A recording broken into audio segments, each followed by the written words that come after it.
Oh, thank you, Stian.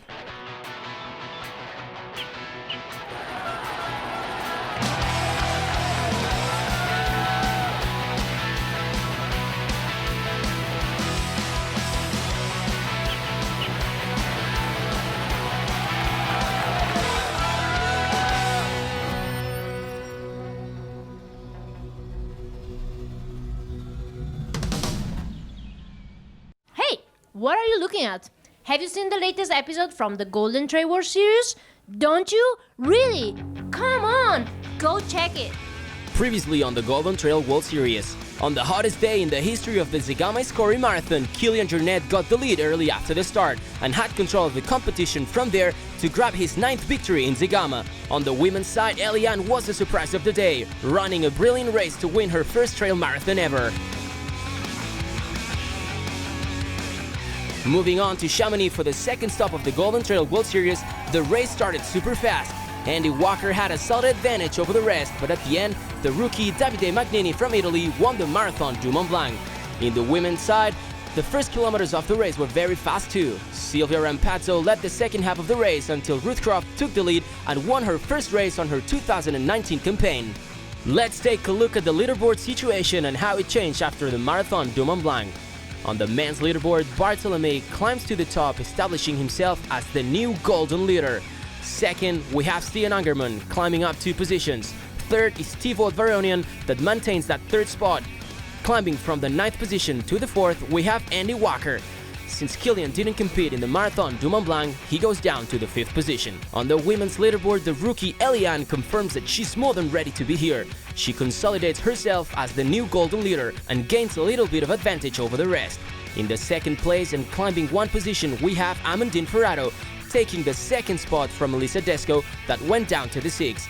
Mercedes Pila, that was sitting 7th, went up to the 3rd. In the 4th position, we have Spain's Ollana, that was sitting 10th. And just making the 5th position and earning 100 points, we have Ruth Croft, after her first appearance on this Golden Trail World Series 2019.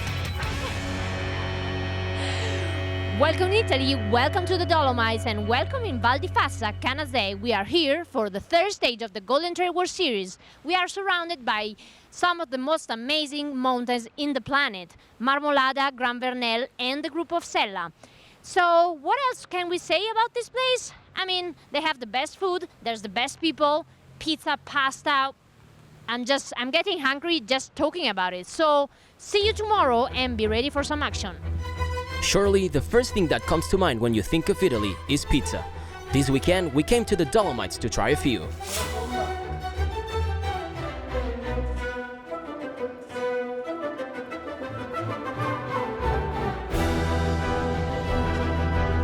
The town of Canazei is the jewel of Val di Fassa. Pisboe is the highest summit of the Sella Range. And Forcella Pordoi is the stairway to the clouds. The Dolomites sit atop northern Italy like a rocky crown. It's a unique jewel in the landscape. For some, it's the most perfect natural architecture in the world. It's home of the craziest Golden Trail World Series race. The runners are not just here for the food, but for the amazing height, technical terrain, and speed. Oh, I'm done. If there's a place on Earth where dreams and nightmares collide, this must be Forcella Pordoi. Yesterday, we came from sea level, and now we are in 2,800 meter altitude. For me, that's high up.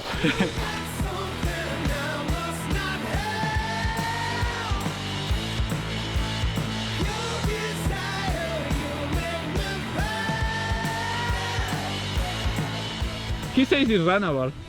Yeah, for him, yeah. For us, maybe more hiking. Yeah. And this is also where you start to reach the high altitude, so it gets harder to breathe as well.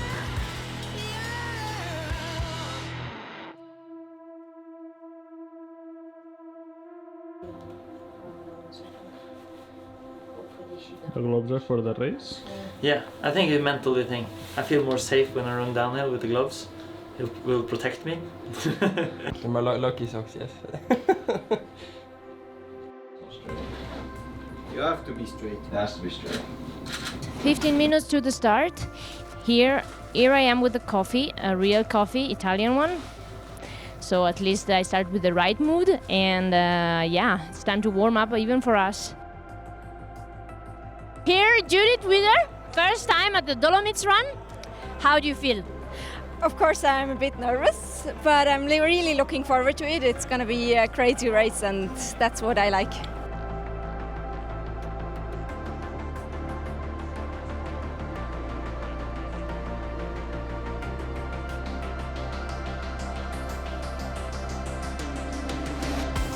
The best athletes in the world are here to fight for the win, making it the most competitive and exciting series in the world. Are you okay, Martina? Yeah, see you at Paso por Doy. Probably they will be more quiet and less people. Ale, ale, grande! Vai, vai, vai, forza, che ancora lunga!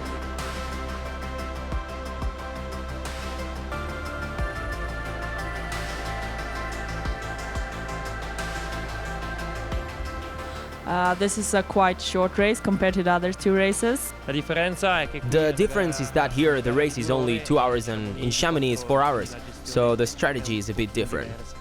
Pretty much from the get-go, you can't have a picnic. You kind of really have to get moving at the start. For me, it's different how I pace it compared to many of the other races. Yeah, I think that in this race there's no strategy. You just have to go full gas from the start.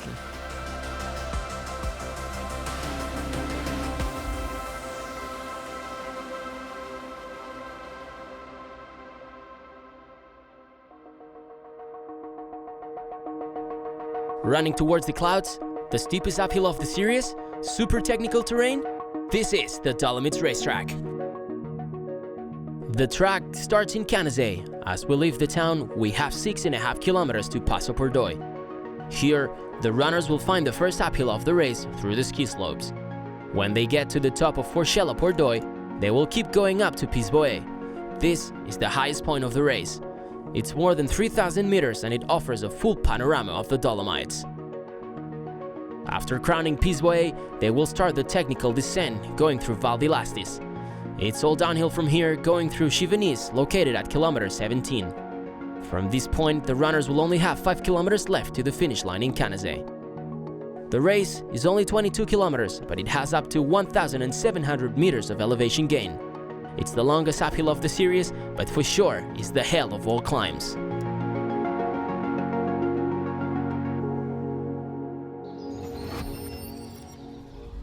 We are at Paso por Doy. The athletes' pace is incredibly high, but now they're about to face the most critical uphill of the race. Let's see if they can keep up with the high rhythm during the uphill. They are just about to approach Forchella por Doy. The helicopter is here, so they are coming really soon. Davide is leading, and all the others are just right behind. So that's Forchella por Doy, the couloir of hell. It's crazy steep, it's crazy hard, and it's gonna be awesome.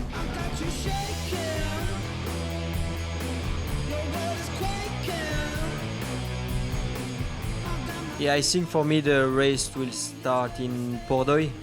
I will maybe try to make a move here and then we will see, but there is a lot of good climbers, so I think on the top we will be like maybe 5 together, and then I think the fight will be in the downhill. And there are some runners that are way better than me in downhill, so I need to get a gap. So hopefully stay with the best guys on the climb, and then hopefully I manage to run the downhill. Ruth and Maud went out quite strong, so they actually took some seconds already from the beginning. I felt stronger when going really steep uphill, so I could catch up with Ruth. And then going up the zigzags was where Judith, she passed me, and she was just a lot stronger at hiking than what I was. And then she started to pull away, and I was just kind of really struggling. In today's race, we could classify our athletes in 2 groups, climbers and downhill runners.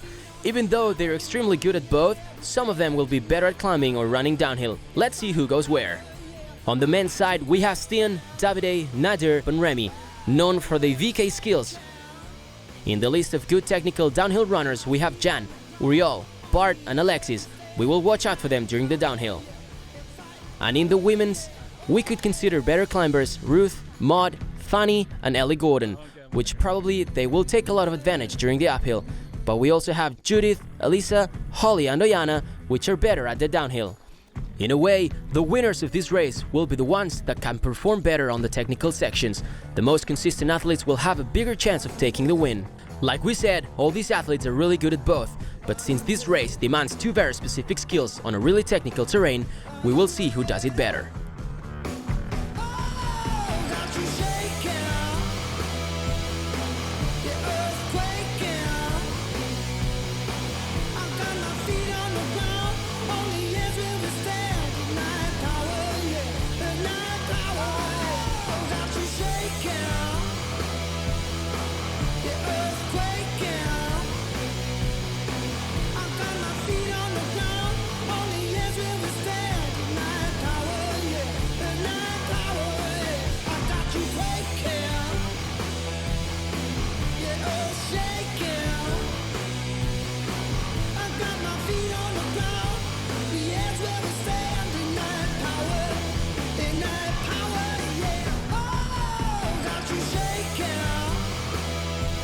Hey, look at that guy!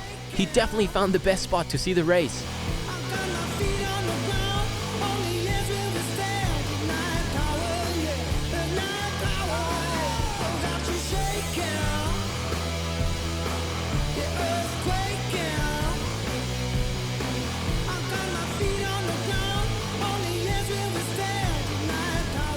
Here is an interesting fact about today's uphill to Forcella Pordoi.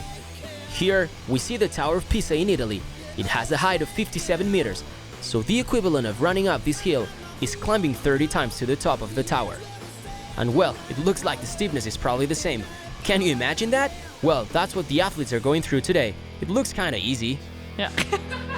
Yeah, super easy. Super easy, I will tell. Like, no problem. We have a temperature of 9 degrees above 3,000 meters at the top of Pisboe. Now, the enemy has changed, and it's no longer the steepness, but the altitude. At 3,150 meters, there's a lack of oxygen, and some athletes might struggle.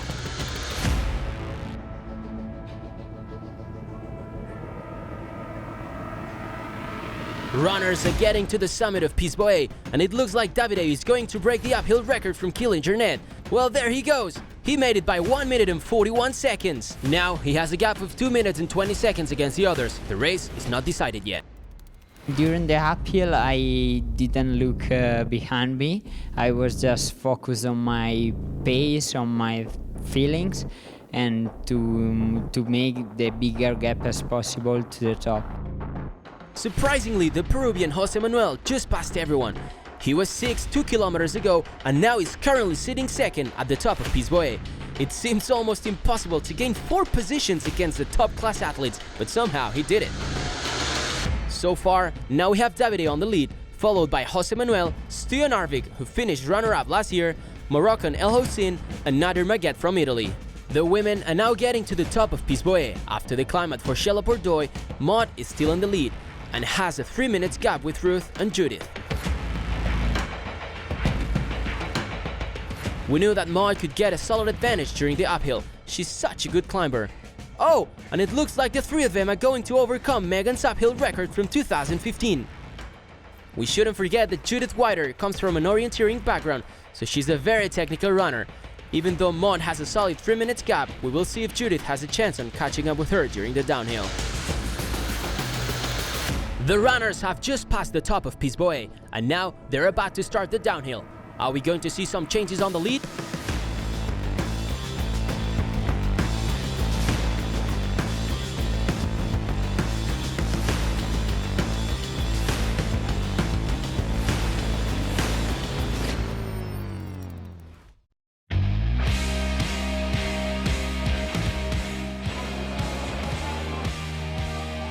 The first kilometers were very fast. The athletes were pushing real hard from the beginning.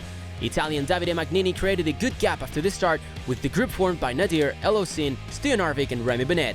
At the end of the climb in Pisboe, Davide was still on the lead, keeping a solid pace. The women started super fast too. When they got to Passo Pordoi, Maud was in the first position, and not so far back, there was a tight battle between Ruth and Judith. After making the summit at Pisboe, Maud Mathies was still in the lead, and had a 3 minutes gap with Judith and Ruth.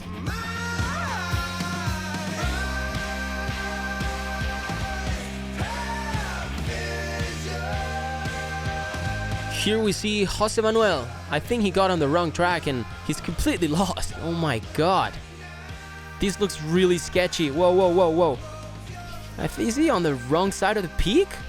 Well, the guys behind him were real close, so if he can't get out of there quick, he's going to lose a few positions. Yeah, there you go. So the guys just passed him, and now, if I'm not wrong, he's on the 5th position again. Well, he must be angry right now.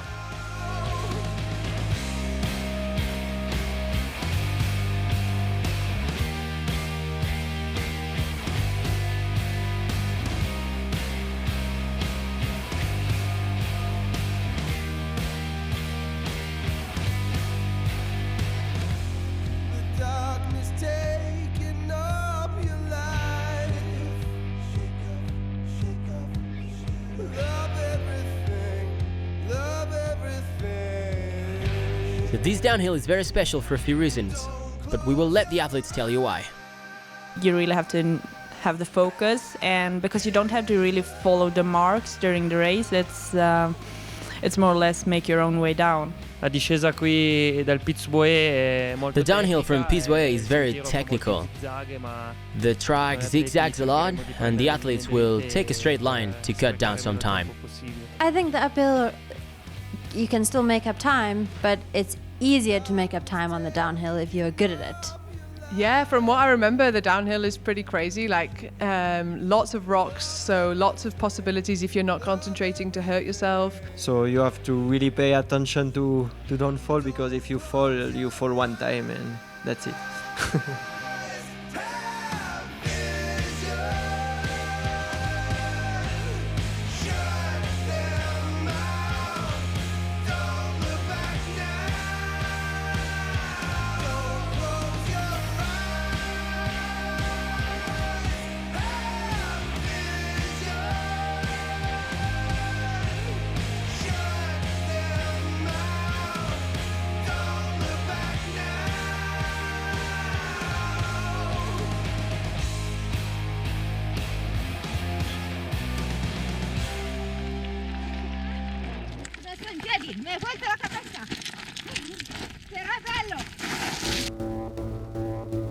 If we compare the skills you need during the uphill to the ones needed during the downhill, we can see that they are very different. During the uphill, it all depends on your stamina, while the downhill will demand more technical skills. It's all or nothing. If you go crazy during the downhill, you have more chances of going faster and doing a better time, but the chances of getting injured will increase.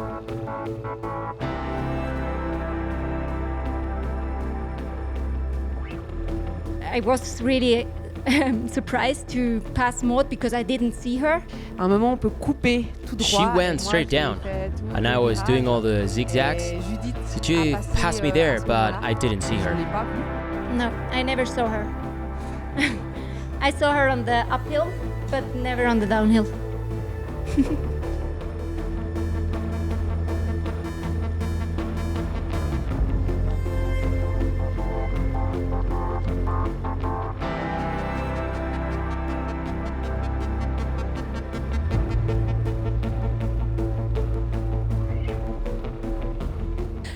So I was trying to move quite well on the descent, and then it wasn't until maybe 3k away that I actually saw Maud. And luckily I was just able to pass her on some of the bit more technical descent. The pro runners sometimes will also have to deal with the same problems we'll have as a day-to-day runner.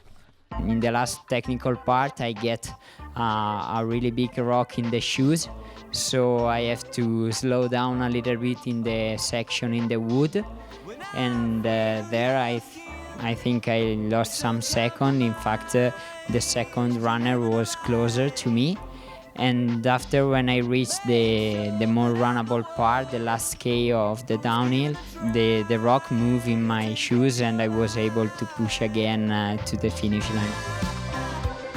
Davide is less than 2 kilometers away from the finish line. Right now he has a good chance of beating Kilian's record and also to break the 2 hours mark. What a great race from the young Italian, winning 2 races in a row. I think we have a new competitor to watch out for. He raced using all his potential, but this year it won't be enough to break Kilian's record. He came in 14 seconds short. Maybe because of the stone he got in his shoe during the downhill, he wasn't able to run as fast as he should. I'm not good in the downhill, but I'm really happy with my performance. Ieri a pranzo ho mangiato con Hassan e lui mi ha detto io in Yesterday I discesa ate lunch with Hassan and he told me, I'm not that strong in the downhill, I fail all the times. So I said to myself, okay, maybe he's not that strong. Then, since we left Pisboe until almost the finish line, he was literally always with me, so I realized he wasn't as bad as he said on the downhill. We decided to finish the race together just above Canazei, and to me this was a beautiful moment of sport and something that people will remember. Judith Wider, the 6 times orienteering world champion, is gonna take the win of the Dolomyths Run 2019. What an amazing race from Judith, crushing the record under 7 minutes and just 5 minutes lower than the downhill record from Kilian Jornet. What a rocket! Coming in like the underdog and playing a very smart race, she managed to get the win here in Canada. So Ruth, are you happy? Oh yeah, I'm really happy because for me this race is quite short and it's a bit out of my comfort zone, and so to come here and get second, I was really pleased with it. Je pensais être deuxième jusqu'à l'arrivée. I thought I was the second woman in the finish line. Ruth Croft passed me 2 kilometers before the arrival, and then I thought, yes, I'm second. But as soon as I arrived and saw Judith, I was like, what? But it is what it is. Once again, what an incredible race from him. He was faster than Kilian at the top, but just 30 seconds lower at the finish line, so no record today. But we had a huge record from the female. Judith Wider broke it by 7 minutes or even more. What an amazing race. Now we are waiting you in Sierre-Zinal for the 4th stage of the Golden Trail World Series. Let's take a look at the leaderboard after the Dolomyths Run. On the men's leaderboard, Bart is still the golden leader and Stian is still second. After today's race, they managed to keep the same spot on the leaderboard. Davide, after this win, climbs up to the 3rd spot, followed closely by Nadir with only 24 points of difference. Thibaut Varonian, after not racing here in Italy, he descends from the 3rd position to the 5th. On the women's leaderboard, Eliane loses her golden leader spot, and this one is taken by Ruth Croft, establishing herself as the new golden leader. Eliane goes down to the 2nd position, followed by Amandine Ferraro. 4th position is for Elisa Desco, that climbed 2 positions on this last race. 5th is Silvia Rampazzo, that climbed 2 positions and is now sitting 5th of the Golden Trail World Series leaderboard. Thanks for watching, what a great day full of action! The next stop of the series is Sierre-Zinal. Kilian will be back in the tour and everyone is trying to get enough points to be in the top 10. Exciting times ahead of the Golden Trail World Series. See you in Switzerland!